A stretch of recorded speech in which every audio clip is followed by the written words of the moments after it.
Convido vocês a abrirem um livro lá de Tiago, no capítulo 4. Tiago, capítulo 4. Nós vamos, nessa manhã, estudar somente o versículo 1 até o versículo 3. Tiago, capítulo 4, do 1 ao 3, nós vamos ver aqui, de fato, a origem da crise, a origem dos problemas. O texto diz assim, acompanhe comigo na leitura. De onde procedem guerras e contendas que há entre vós? De onde, senão dos prazeres que militam na vossa carne? Cobiçais e nada tendes, matais e invejais e nada podeis obter. Viveis a lutar e a fazer guerras. Nada tendes porque não pedis. Pedis e não recebeis, porque pedis mal, para esbanjardes em vossos prazeres. Vamos orar, pedir a bênção do nosso Deus durante esse tempo. Senhor, nós te louvamos, Pai. Nós te agradecemos pelo privilégio de estarmos aqui. De poder, Deus, desfrutar de um tempo tão bom em comunhão. Não somente, Deus, comunhão com os nossos irmãos, mas, em primeiro lugar, Deus, comunhão com o Senhor.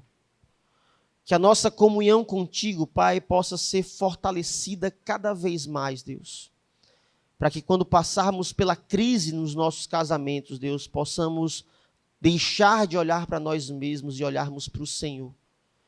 E tendo do Senhor, Deus, a fonte de solução e restauração.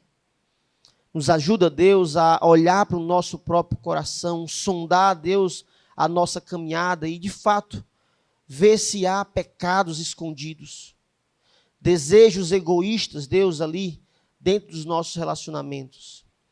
E uma vez identificando, Pai, a fonte do problema, que possamos lidar com ela. Nos abençoa, Pai, nesse momento. Em nome de Jesus. Amém. Meus amados, no versículo 1, Tiago aqui, ele traz o foco da questão. Tiago, ele começa dizendo assim: de onde procedem guerras e contendas que há entre vós? Paulo, ele lança a pergunta para o povo que estava aqui recebendo essa carta, para que o povo pudesse se avaliar. O contexto desse livro aqui não é casamento, mas o contexto é relacionamento entre os irmãos.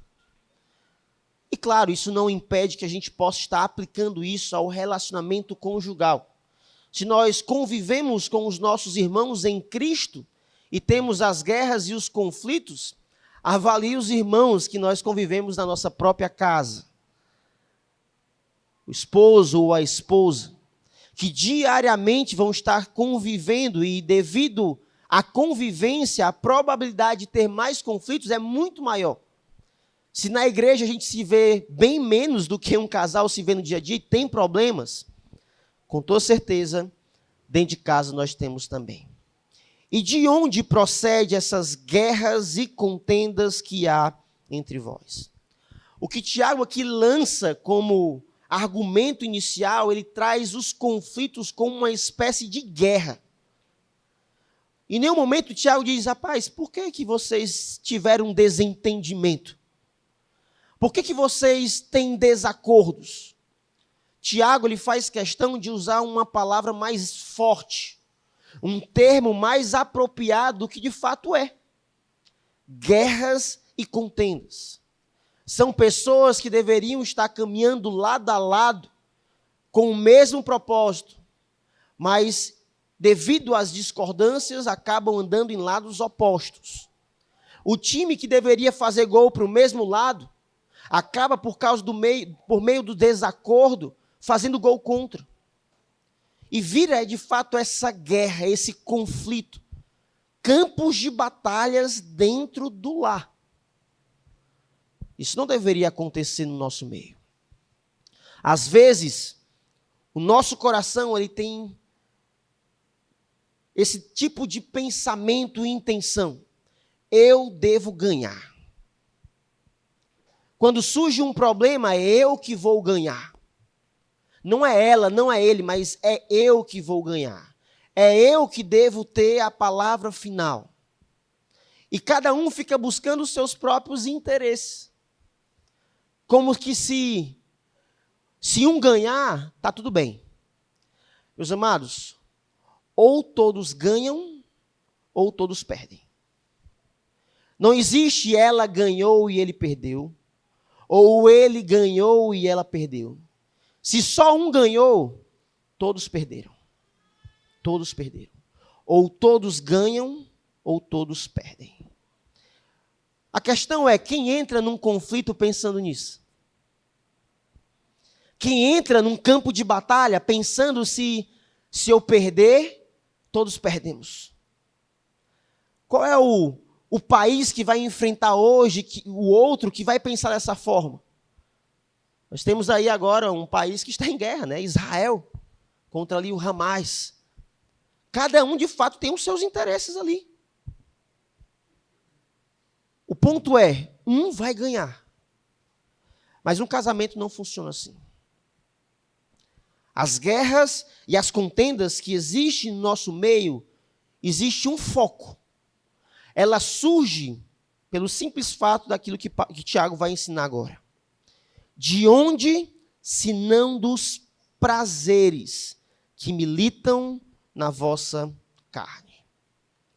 O que Tiago vai aqui colocar como foco dos problemas, das crises, das guerras, das contendas que surgem no nosso lar, são os prazeres que guerreiam contra a nossa carne. Nós temos prazeres, nós temos desejos que devem ser satisfeitos. Pelo menos isso conforme nós achamos. Eu tenho um determinado desejo e eu quero que tal desejo seja satisfeito. Se tal desejo não for satisfeito, o que vai acontecer? Guerra. Se eu tenho uma sugestão, se eu tenho uma opinião e não tem acordo, e não foi feito o que eu quis, eu tenho uma predisposição de causar uma guerra no meu lar, para que de fato aquilo que eu quero aconteça. O problema, meus amados, não é aquilo que vem de fora, mas é o que vem de dentro. As circunstâncias simplesmente vão revelar o que está dentro. O cerne do problema é o meu e o seu coração. São as nossas emoções, os nossos desejos, o nosso querer. Se o seu querer está alinhado à vontade de Deus, é bênção. Mas se o seu querer está alinhado à nossa carne, aos desejos e paixões carnais, guerras e contendas. Já diz a palavra do Senhor. Em Jeremias, se você puder abrir lá, Jeremias 17, 9. Alguém lê aí, por gentileza. Jeremias 17, 9.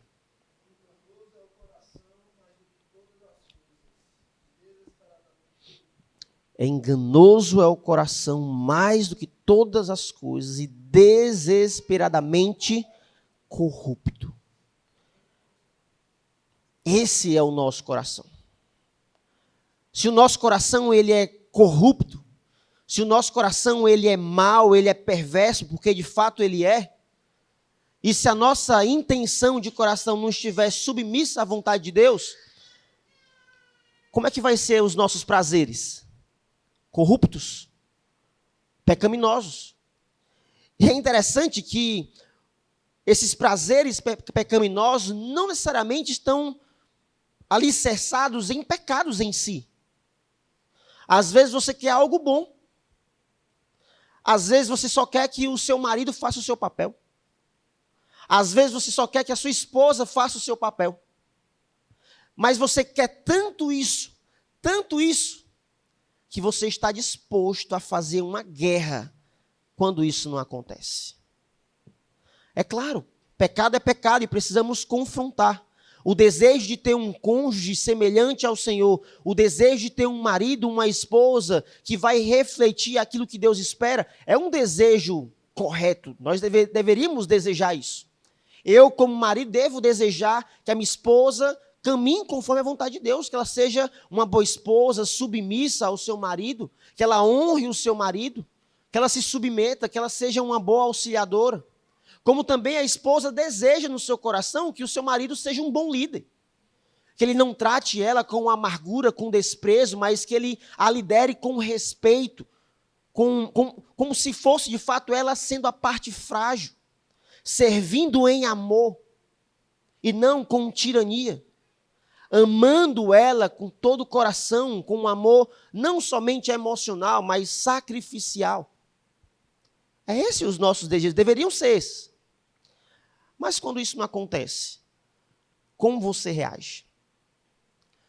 Quando o seu marido, em vez de tratar com amor, ele trata com amargura, como você reage? Quando a sua esposa, que deveria lhe respeitar, e ela não lhe respeita, como é que nós reagimos? E é aí que o coração revela o nosso real desejo. Eu quero que minha esposa me respeite, não porque ela está em desobediência a Deus, mas porque ela tem que me respeitar, porque eu sou o cara. Quem ela pensa que é para me desrespeitar? O foco não é a minha esposa está em pecado, eu preciso ajudá-la, eu preciso de alguma forma alertá-la que ela está em pecado, mas não é esse o propósito. Quem ela pensa que é para fazer isso comigo? Quem o meu marido pensa que é para me tratar dessa forma? Biblicamente eu mereço amor da parte dele, ele me trata assim? Quem ele pensa que é? Mas o foco deveria ser, meu marido não está agradando a Deus. O coração do meu marido não está refletindo a vontade de Deus. E é justamente quando esses problemas externos acontecem em nosso meio, o nosso coração, as intenções do nosso coração, ela é revelada. De onde? Senão dos prazeres que militam na vossa carne. Os prazeres, os desejos que eu e você, nós temos e nós queremos a todo custo satisfazer tais desejos. Eu poderia citar aqui vários motivos que geram crise no casamento. Falha na comunicação. Quando um fala e o outro não ouve, gera guerra e contenda. Os problemas com as finanças, geralmente é um dos fatores que causam guerras e contendas.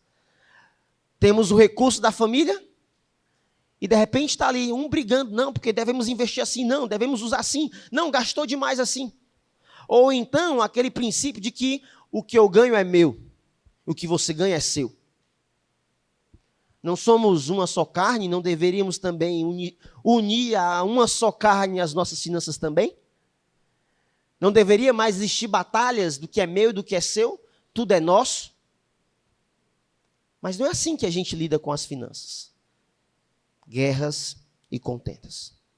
Filhos, principalmente pais de primeira viagem, que não estão acostumados a lidar com a chegada dos filhos. Problemas. Crises surgem porque pais estão ali de fato, não sabem como lidar. E está tudo bem, faz parte da caminhada inicial. Ninguém nasce sabendo cuidar de um filho. Tudo é um processo de crescimento. A gente vai estudar nas Escrituras, ver qual é a vontade de Deus. A gente vai estudar livros de autores piedosos. A gente vai tentar ouvir irmãos que são sábios, que já têm experiência para a gente aprender. Mas a gente vai falhar. Mas às vezes não lidar bem com os filhos gera grandes problemas. Deficiências na intimidade conjugal é uma das grandes queixas. Ah, pastor, é porque ela não está sensível às minhas necessidades. Ah, pastor, é porque ele não está sensível às minhas necessidades. Tomadas de decisões, saber lidar com as diferenças de personalidade, as expectativas que não são correspondidas, os pecados não tratados, falta de tempo, interferência familiar, inversões de papéis, afastamento de Deus, e aí a lista é grande. Talvez você já teve uma crise, está enfrentando a crise, ou vai passar por uma crise por algum desses motivos. Ou talvez vai existir outros motivos. Alguns desses são motivos bons. Filhos, bênçãos do Senhor, são a nossa herança. Mas se a gente não souber lidar, e se os nossos desejos e anseios não estiverem alicerçados com a vontade de Deus, vai ter problema. As finanças são bênçãos. Várias coisas aqui, uma boa comunicação é bênção. E quando não tem? A questão de você lidar com as diferenças, quem é igual? Você casou com você mesmo, por acaso? Não. Você casou com uma pessoa com uma criação diferente, com uma vivência totalmente diferente, de contextos diferentes, muitas vezes de igrejas diferentes. Só pelo fato de ser um homem e uma mulher já é diferente. São coisas boas, mas que geram as guerras e os problemas. Meus amados, enquanto houver disputas por interesses pessoais, qualquer coisa pode ser motivo para uma grande confusão.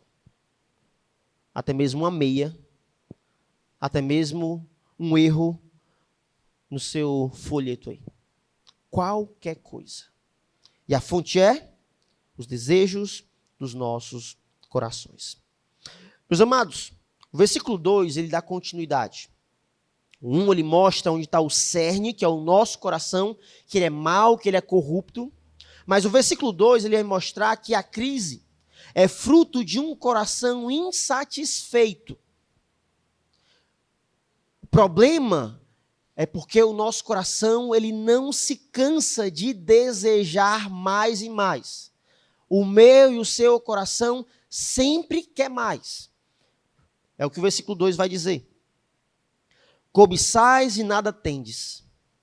Matais e invejais e nada podeis obter. Viveis a lutar e a fazer guerras.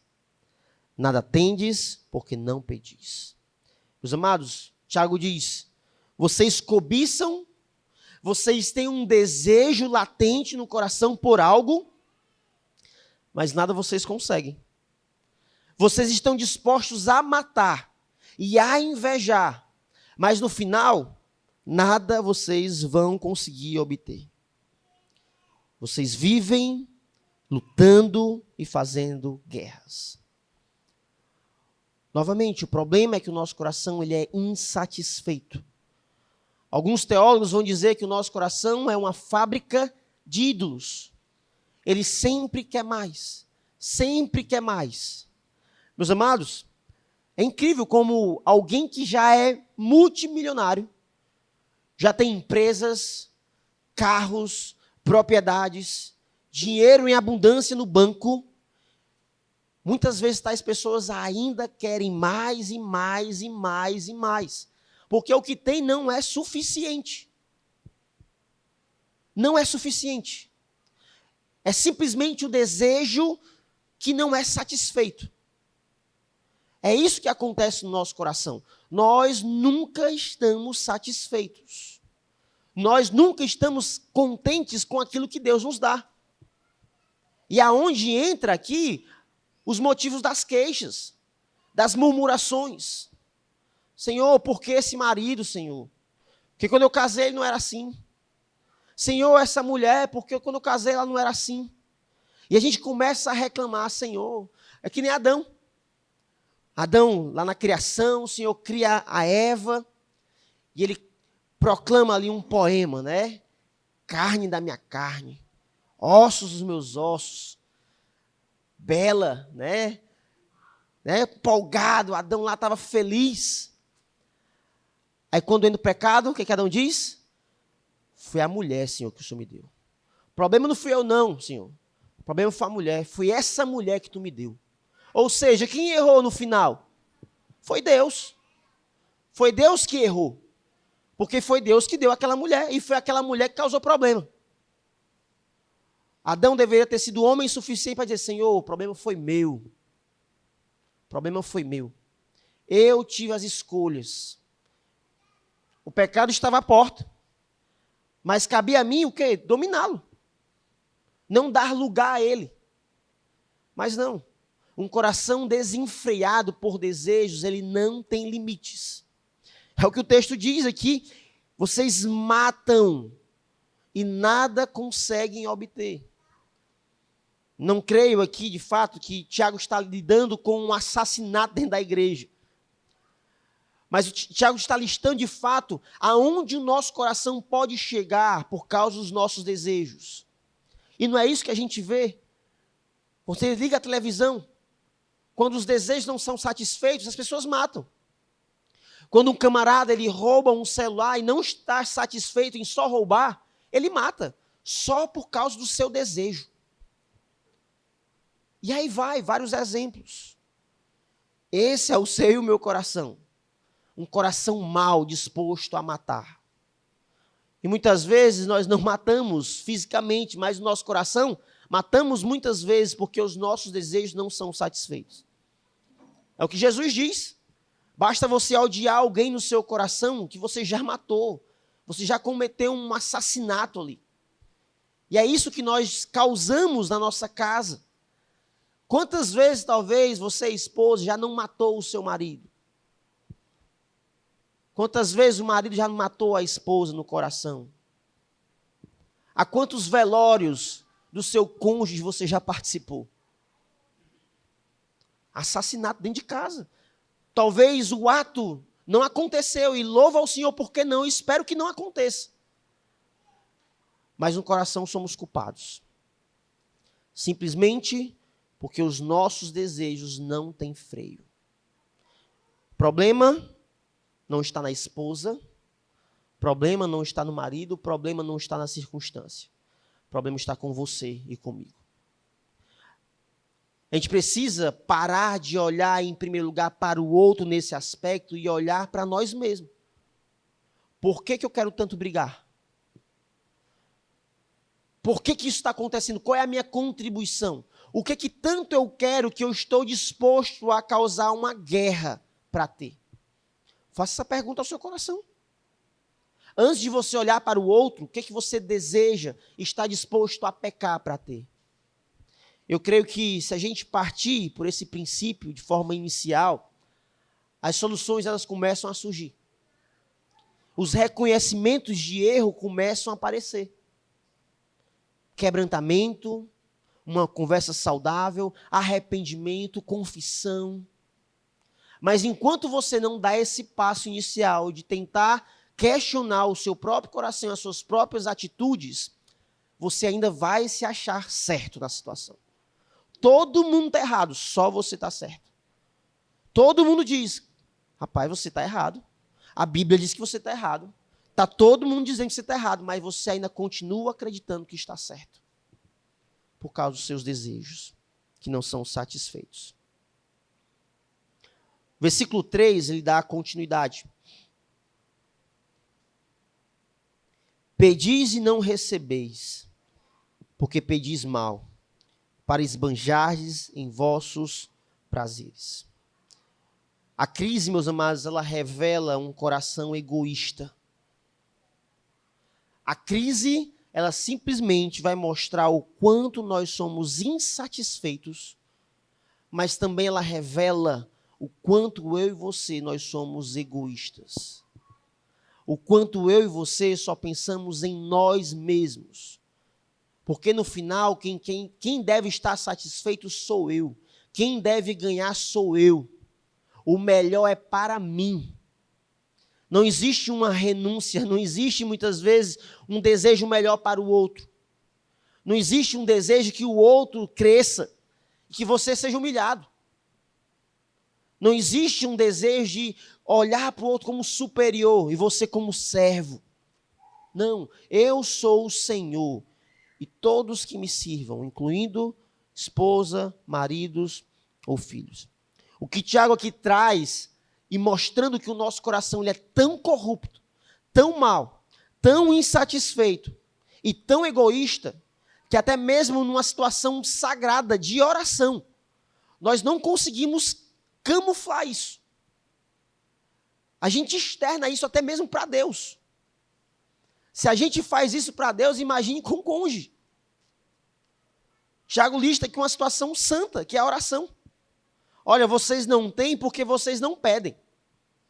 E pior, quando vocês pedem, vocês não vão receber. Sabe por quê? Porque vocês querem simplesmente para esbanjar nos prazeres de vocês. É o que ele diz. Pedis e não recebeis, porque pedis mal, para esbanjardes em vossos prazeres.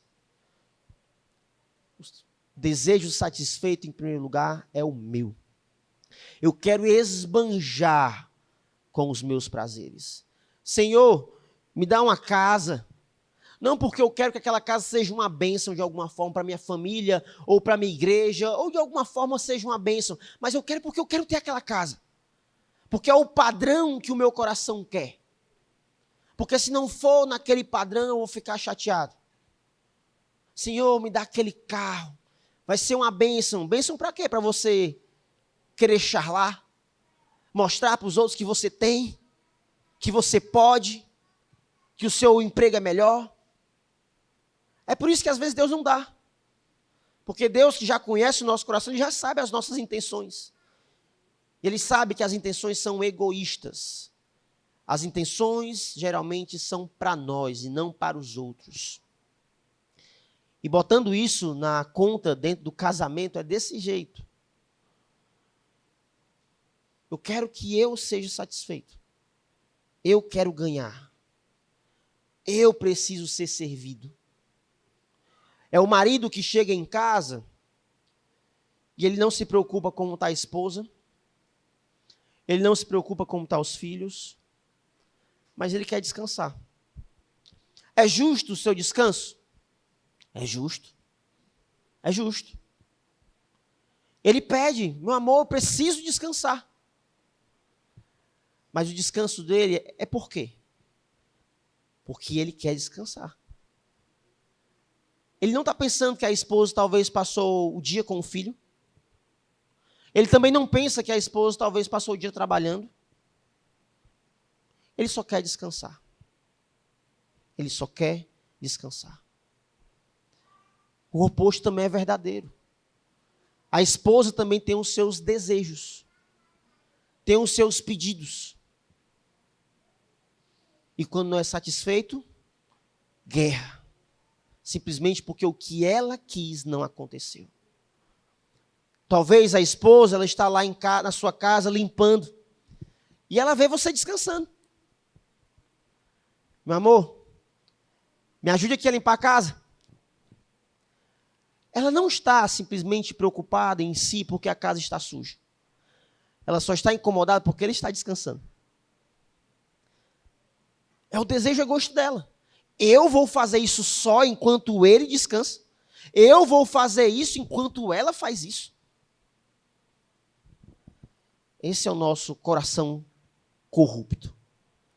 Esse é o nosso coração mau, perverso, egoísta. Coração que não teme ao Senhor. Coração que não pensa no outro. Mas um coração egoísta que só pensa em si mesmo. Meus amados, é necessário a gente pintar esse quadro e a gente consiga se enxergar quem de fato nós somos. Porque enquanto você se acha o rei da cocada preta, a última Coca-Cola do deserto, enquanto você se acha o tal, nada vai para frente. Nada. Não é assim que funciona dentro da nossa casa. Não é com guerras e nem contendas. Conflitos vão existir. Desentendimentos vão existir. Mas se ambos estiverem centrados na palavra, se ambos estiverem centrados em entender quem de fato é o próprio coração, meus amados, nós teríamos mais misericórdia no casamento. Nós seríamos mais graciosos no casamento. Nós serviríamos mais o outro do que simplesmente cobrar ser servido. Nós amaríamos mais, nos dedicaríamos mais a resolver as nossas indiferenças da forma saudável. Eu não sei como é que você resolve os seus problemas. A gente vai trabalhar um pouco sobre isso ainda.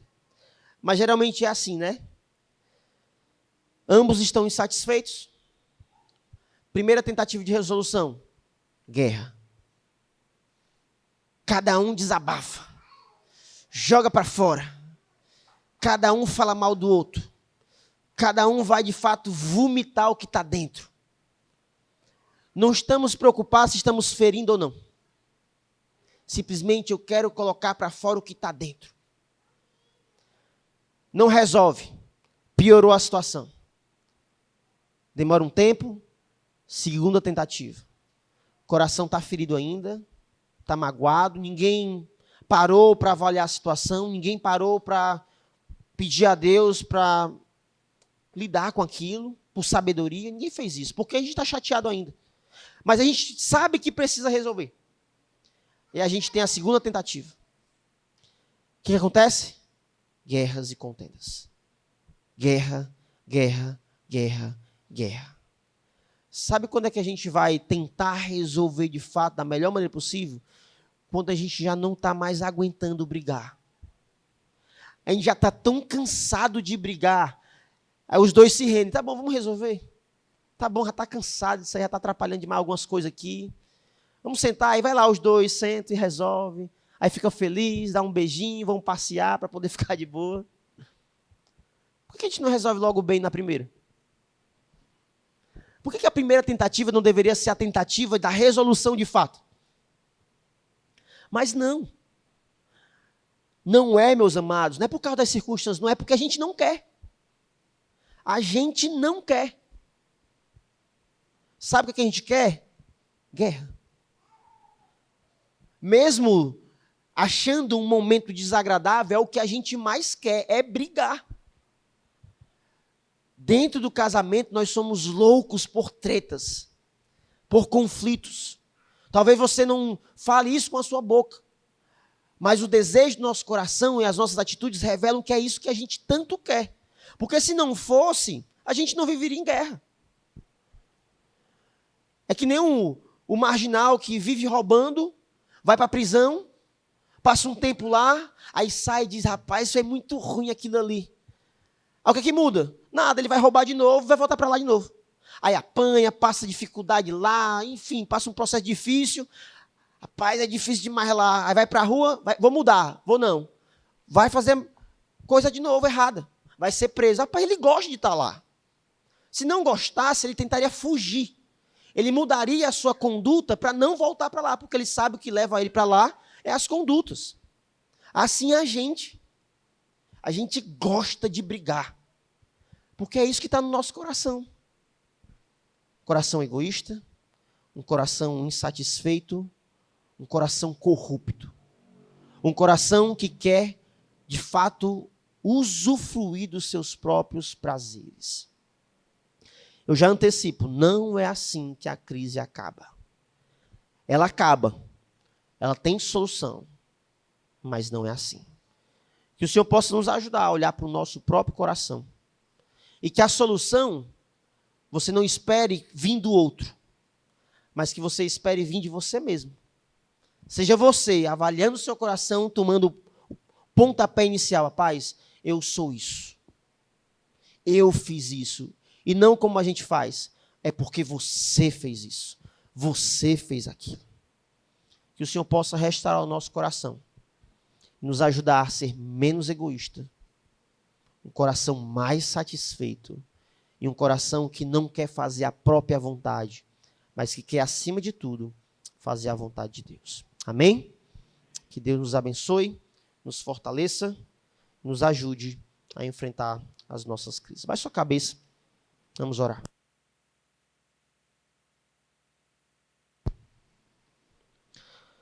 Santo Deus, obrigado, Pai, por essa manhã.